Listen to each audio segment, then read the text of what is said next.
5টা ইউনিয়ন আউসতলা বৃহত্তর আউসতলায় 3টা ইউনিয়ন কয়টা হইল 8টা হইল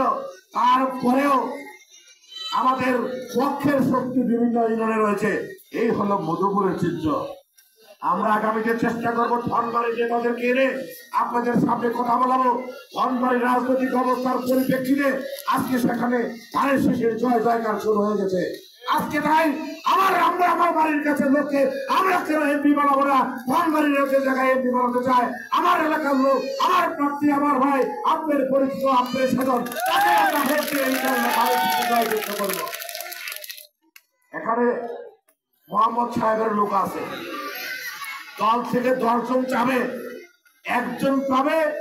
নিয়ম অনুযায়ী সংগঠনের নিয়ম অনুযায়ী বাকি 9 জন তার পক্ষে কাজ করবে এটাই তো নিয়ম ভাইয়া তাদের মধ্যে আমাদের দুঃখ নাই রাগ নাই আমাদেরকে ইতিমধ্যে আজকে 6 মাস যাবৎ যে বোকাবাদ্য তারা করেছে আমরা চেষ্টা করেছি তাদেরকে বোঝানোর জন্য তারা আবেগে দিয়ে কাজ করে আমরা বিবেক দিয়ে তাদেরকে বোঝানোর চেষ্টা করছি কেউ পর্যন্ত পারি নাই আজকেও তারা নাকি নমিনেশন পাইছে ওটা বলে তাদের পকেটে এটা ভুল কথা এটা অন্যায় কথা এটা আউসতলার মানুষ তো এটা বিশ্বাস করে না আমি আবার দলের সাধারণ সম্পাদক হিসেবে জাকির সাহেব বলবে স্বপন ফকির সাহেবকে ইতিমধ্যে সিদ্ধান্ত নিয়ে ফেলেছে আগামী দিনে 31 তারিখে স্বপন ফকিরের নাম ডিক্লেয়ার হবে স্বপন আমরা রতন সাহেব গ্যাসের কথা বললো বিদ্যুতের কথা বললো লেখাপড়ার কথা বললো আমরা কি গত বিএনপি ক্ষমতা থাকা অবস্থায় কোনো কাজ করি নাই আমরা নিশ্চয়ই অনেক কাজ করেছি তার ফিরিস্তে রতন হাজার দিয়েছে এটা রতন হাজারের বক্তব্য অত্যন্ত চরম সত্য কথা সেই সত্যকে সামনে নিয়ে এই নতুন প্রজন্মকে হাঁটার আগে আমরা আগামী দিনের পথ ছাড়াকে সঠিক দিক নির্দেশনা আমরা এই বর্তমান প্রজন্মকে আমরা দিব সেই শিক্ষায় সুশিক্ষিত হয়ে তারা মাঠে নেবে আপনাদের মতো কমলমতী মা বোনদের কাছে ভোট যাবে আপনারা তাদের কথা বিশ্বাস করে আপনারা ধানের শীষে ভোট দেবেন এই আশা এই আকাঙ্ক্ষা আপনাদের প্রতি আমাদের রইল আমরা ভুল করতে পারি না আউসতলা এই কেন্দ্রের মানুষ ভুল করে না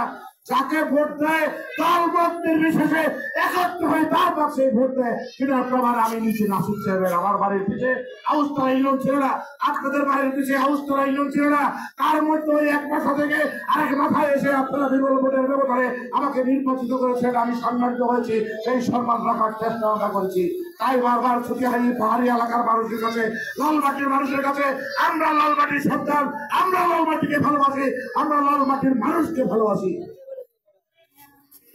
শেষ পেয়ে বক্তব্য দিলে অনেক কথাই বলতে পারবো এখানে যারা উপস্থিত ছিলেন আমাকে শুধু আশ্বস্ত করেন আপনারা ভোটার না আপনারা ধানের শীষের কর্মী হিসাবে আপনারা আমাদের পাশে আছেন কিনা ধন্যবাদ আপনাদেরকে আমি আমার বক্তব্য লম্বা করবো না আমাদের মধুপুরের প্রিয় নেতা জাকির হোসেন সরকার সাহেবের বক্তব্য সবাই মিলে শুনবো এই প্রত্যাশা ব্যক্ত করে সবাইকে ধন্যবাদ দিয়ে স্বপন ফকির জিন্দাবাদ এই আউসতলা লালমাটির মানুষ জিন্দাবাদ সবাইকে অসংখ্য ধন্যবাদ আসসালামু আলাইকুম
এখন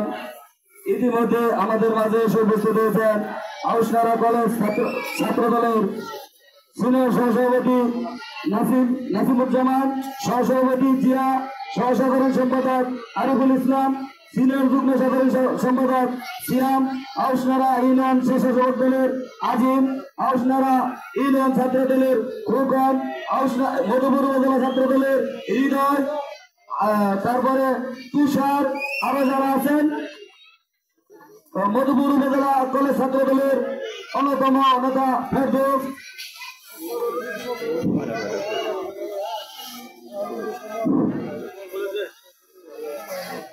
এ পর্যায়ে আমাদের মাঝে বক্তব্য রাখবেন আজকের অনুষ্ঠানের মধ্যমণি, যিনি বৃহত্তর অরণখোলা ইউনিয়নের স্বর্ণপদকপ্রাপ্ত সাবেক সফল চেয়ারম্যান, মধুপুর উপজেলা বিএনপির সংগ্রামী সভাপতি জননেতা জনাব মোহাম্মদ জাকির হোসেন সরকার।